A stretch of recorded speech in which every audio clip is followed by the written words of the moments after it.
Welcome to Friday's Live. How are we all doing? I'm in a bit of different venue today, so I was waiting for my batteries to charge before I could go live. I to give you all a bit of a power boost. Are you looking forward to your weekend? Do you know what you've got planned? I believe, certainly in kind of Scotland, Lothians, it's to be torrential rain tomorrow afternoon, chucking it down, which is standard, right? So let me know what you got planned for the weekend. If you're on StreamYard, give it your permission so I can see your name, see who's commenting, and if you're on the replay, hashtag replay. Now, I do apologize for the beeps on my laptop. I actually went through like Mac here, everything to turn off the notifications, and it didn't work. Like I still get like little beeps and stuff, so it does my head in. But hopefully it's not too bad for you. But yeah, today I wanted to cover off how you can enjoy the weekend without blowing the calories. I see a common issue where people are really good during the week, they watch what they're eating, they make healthy choices, and then they get to the weekend and it just goes out the window. And I'm not talking about doing it in a way that you don't have a life and don't go out and don't have a drink and don't eat, but I'm talking about in a way where you're restricting yourself during the week and then the weekend comes and you just completely blow your calories and consume probably your week's worth of calories within the Saturday, the Sunday even. And it's that whole period of then restricting yourself again for the following week because you've had a bad weekend, and then rinse and repeat. So I just want to help you find that balance in terms of how you can have sustainable calories, healthy eating choices, however it is you may track your food or choose different healthy options, how you can do that going into the weekend. And I personally have always hated the term cheat meals because cheat meals gives a kind of negative connotation, like, oh, this food is like delicious and oh, it's cheating because I'm able to have this and it's not a healthy thing. So I hate that term cheat meals. So first up, if you use the term cheat meals, please take that out your vocabulary. Instead, just think about a meal where you can have whatever you want, regardless. So it's not necessarily about having a cheat thing. You're just having whatever it is you fancy. Okay, let's get into it then. So during the week, you're making healthy options, you're able to do movement, you're feeling good on yourself, you're restricting, and then it comes to the weekend, and one of the scenarios you might have is you can't stop eating. The weekend comes, all the treats are there, you just fancy them, you want the crisps, you want the biscuits, you want the takeaway, and you just feel like at the weekend you just keep craving more and more and more, and you just can't stop yourself eating. Now, first up, the reason that might be happening is because you're restricting yourself too much during the week. So you're restricting yourself too much, not getting enough protein in. So by the time the weekend comes, your body's like, I'm tired, I'm fatigued, feed me. And your body's looking for protein and it doesn't know what food has protein in it. So what it's going to do is just get you seeking more and more. So it'll get you seeking and eating more and more foods. And obviously you'll then have an energy low and you're looking for what can I have next? What can I have next? And you're always on that hunger chase because you've restricted yourself so much during the week. So that's one of the reasons. So what can you do about that? Make sure you're getting protein in all your meals during the week, getting protein in. And if you find yourself having the munchies at the weekend and nothing seems to satisfy you, go for the protein hit, even if it's just cooking yourself a chicken breast and eating it. Go for the protein because that's going to help stop those hunger cravings. Even if you feel like I've done nothing but eat, but I'm still hungry, look at getting a protein hit, get a chicken breast, a fish fillet, whatever it is you have protein wise, and munch on the protein, and that will help. Then the other thing I see happening is that people are eating well during the week, so they're not necessarily restricting calories, but they're following healthy eating choices, maybe a bit intuitive eating throughout the week. And then the weekend comes and they go out for a meal and they're like, oh, I had Friday night, I had a glass of wine, I had a couple of glasses of wine, and then you go, oh, do you know what? I might as well just go all in because I ruined my health eating on the Friday night. I had the wine, I had the meal, I might even had a couple of shots, so I might as well just go all in on Saturday and Sunday and to hell with it because I've already blown it. So that mindset of, oh, I've already been bad, so I've just ruined a week, so I might as well carry on the weekend. What's the point? It's almost a give up mentality. I might as well just give up. And then Monday comes around and you feel rubbish. And you're like, right, I need to get back onto this because I want to lose the weight. I feel rubbish in myself. So it's really that roller coaster that you're putting yourself on emotionally. So what can we do about that? Well, Friday night, okay, what's your intentions? It's all about setting your intentions. So if your intention is to have a couple of drinks tonight, look at the couple of drinks you're having. Is it the wine? Is it the gin? What is it you're planning on having? And really stick to those and think about why it is you're having them. So we can use the wine and alcohol as a switch off. I deserve this. I've worked hard all week. So you're telling yourself, it's giving yourself permission to switch off from work And it's that way of just numbing yourself from having to think about work or think about life or all the things you might manage. So we can use alcohol as a way of switching off from our responsibilities, like switching off the thinking mind. And that can be a big attractor. That's what we've probably grown up with. So think about how you can go, right, I'm going to have one glass of wine, I'm going to have one gin, and stick with it. And think about how you can switch off your mind without it being through alcohol. So is it into a TV series that you really enjoy? Is it actually having a bath and chilling out? What is the thing you can do to switch off your mind that doesn't mean that tonight you're going to cane a bottle of wine or have more gins than you thought, whatever it is your tipple might be, or even if it's not alcohol and you find yourself hitting the grab bag of crisps, whatever it is you use to transition from work to relax play mode. And if it's around food and if it's around drink, think of what you can do to make that transition without doing that. And it might be as simple as getting out and walking around the block if you've been working at home. Just go out, do a little commute back home, and then come in and go, right, it's the weekend, and just enjoy it. And like I say, it's removing that association with alcohol and with food being a reward and a permission to switch off and forget about our stresses. Okay, the next thing. So let's say you're going out tomorrow and you're going out for a meal, then you really want to be focusing on the protein in your meal. So focusing on what is the protein base in the meal. Is it chicken? Is it fish? Is it steak? What does that look like? And then when we come to it, if you have something like, for example, like ravioli, a pasta-based dish, you might find a pasta dish is like a gnocchi, which doesn't have any protein in it. And carbs aren't bad, but it's not going to fuel you for long. And chances are you're going to keep snacking.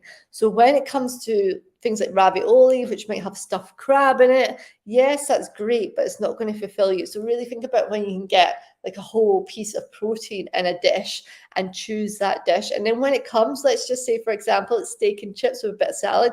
Eat the steak first, have the salad, and then the chips last. And you're like, but the chips are the best bit. Right? The reason I say that is, again, it's not like carbs are bad, but the protein's going to fill you up. And then you're not going to overeat because you normally come with like a big mug or a big like portion of chips. But if you have the protein first, then the salad, then the chips, and then just tune in, just pause for a bit and go, how full I am. How full am I? I do want the chips, don't rest them. Am I just eating them because they're there? Because you don't have to actually eat everything on your plate. You don't have to finish your plate. Your mom's not there. I used to get this as a kid, saying you'll sit there until you eat everything on that plate. There's people dying in Africa. The whole guilt that was put on you in terms of clearing your plate. You don't have to do that. Very often in restaurants, they'll make a lot of carbs so it looks abundant, so it looks indulgent, like it looks like they're giving value to you in your meal, so you don't have to eat those things and don't feel guilty about it. So if you're eating out, protein, even at your home, to be fair, your protein and then your veg and then your carbs. And again, don't focus on having to eat everything. You can leave some of it. It's not a bad thing. And you might say, because I do hear this a lot, I hate food waste. I get it, absolutely. But we've got food recycling bins now, okay? So it's not just going to landfill, the food recycling bins. And sometimes I think we can hide behind that as an excuse to overeat as well. Oh, I hate food waste, so I'm going to eat it all. But look at what that's doing to your health. What is that costing you in terms of your health?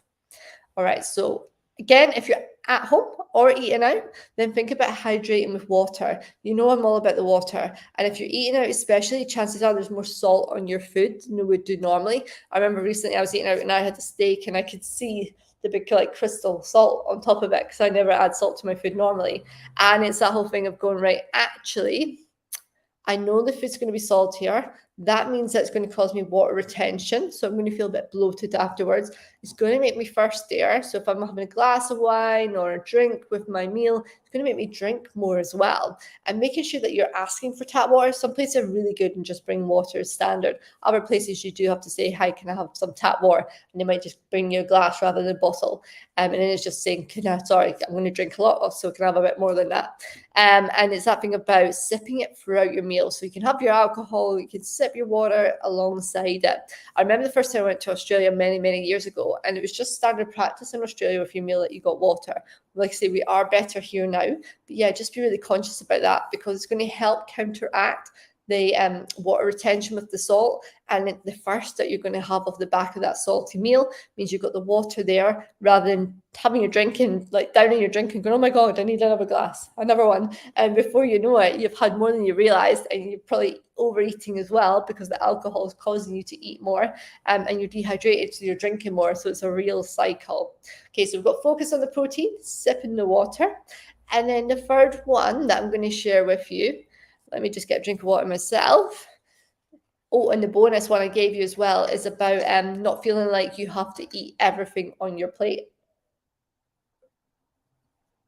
And the third one was around dessert, puddings, desserts. Now, you might not be a big fan of puddings and desserts, so it might not be a thing for you, but it's about owning your choices and going, do I want a dessert? Is there something on there fancy? If there is, by all means, go for it.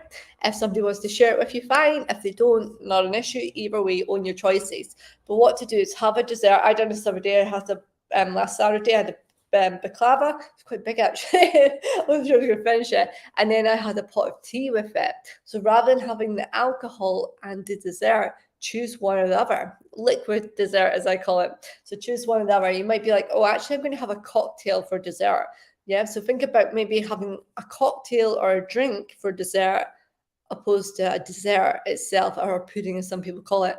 Or if you're having the pudding, you're having the dessert, the cake, the sorbet, the ice cream, whatever it is, then have that, and then have a tea, or if you're a coffee drinker, a coffee with it, and just kind of end that. That's me done with the alcohol. Okay, and then what I would say with desserts, if you're like, but which desserts are healthier? Typically, things like your sorbets can be healthier. Things that are not like loaded with cream, obviously ice cream is going to be higher. And things like your baklava can be high as well, because it's sugar syrup, nuts. And some of the big chains now have the calories next to it. So ultimately, you kind of want to stay away from flapjack type desserts, and look at things like certain cheesecakes, look at things like any fruits. Sorbets are going to be better for you. But if you fancy the chocolate brownie, go in, all in, have it. Like I say, have a tea or a coffee with it rather than alcohol. And if you're like, dessert's not my thing, then by all means have a cocktail or another drink to just kind of end your meal and go, that's me, had my dessert, my liquid dessert. So yeah, there's some tips for you. So just to navigate eating out. And like I said, you might even do that at home this weekend. You know, if you're not going out, just making yourself at home dessert, at home, dinner, whatever it is you've got going on, just making those choices to kind of end your meal. We're going, my dessert is liquid, or my dessert is actually a cake, whatever it looks like, and going, that's me done. And then for the rest of the evening, you're drinking the water. Just helps you not overindulge unintentionally. So let's recap. Number 1, focus on the protein if you're eating out or you're having an at-home meal. Number 2 is all about the water, hydrating throughout to counteract the salt. And of course, if you're at home, then it's good still to have the water, because it'll stop you overindulging in the alcohol unattendedly. And then number 3 is own your choices. So having the pudding or having the alcohol to finish off your meal with tea or coffee. You choose which it is you're going to do.